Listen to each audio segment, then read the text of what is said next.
My best fishing experience is when I caught an 8-pound trout and it like almost pulled my pole in the water. And so to get to my pole, me and my brother had to run down the rocks. And I don't know, it was just like interesting because you had that rush. I grew up fishing with my brother just outside my house. It was kind of like an everyday thing where we would just go out, take our fishing rods, even cast like a couple times and get one fish every single now and then, but now that things have changed over the past decade or so, since I started when I was young, there's not enough water to sustain kind of the amount of fish that we used to catch and stuff. Climate change is making droughts worse. Water in the West, in 3 words, I say warmer, drier, and earlier.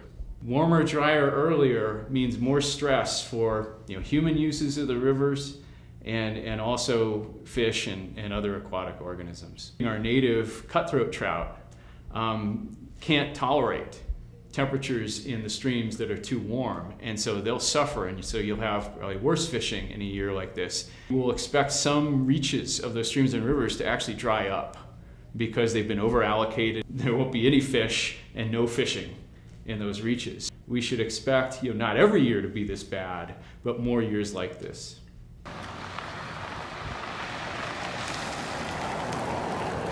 My name is Andrew Perkins. I'm a hatchery technician for Colorado Parks and Wildlife. Here we are, this is Bellevue Hatchery. This is our hatch house where we start raising our fish from our eggs. We'll get those from several hatcheries throughout the state. So about 1.7 million eggs or so will run through this facility every year. We've also got some fish that have recently hatched, so they're what we'd call larval or swim-up fish at this point. They've started to eat food, and then we'll graduate and look at the bigger fish to where they get slightly larger, and they'll end up in these raceways, and we'll go check out the nurse basins after we see them. They go all to public water, so keep that in mind on this tour. These are your fish. Buy a fishing license, because buy fishing licenses, that's where a lot of our funding comes from for a lot of these projects. How did you grow up fishing? I was introduced to it by my parents, grandparents, uncles at a very young age.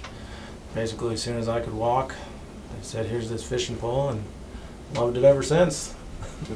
I would love to share my fishing experience with my kid. Look forward to it.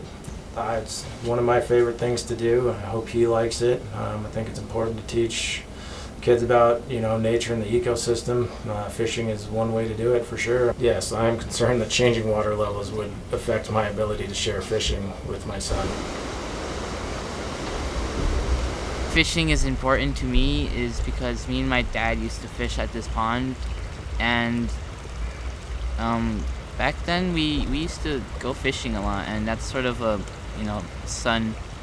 father and son bonding sort of situation. So me and him used to be very close a lot, but now we don't talk anymore.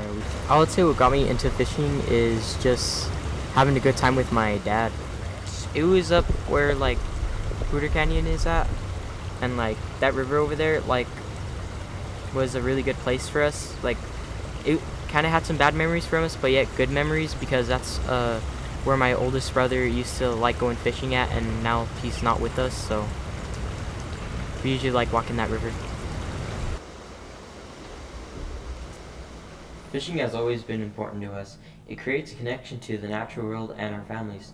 To help ensure our families and future generations don't lose this pastime, get to know your water and where it comes from.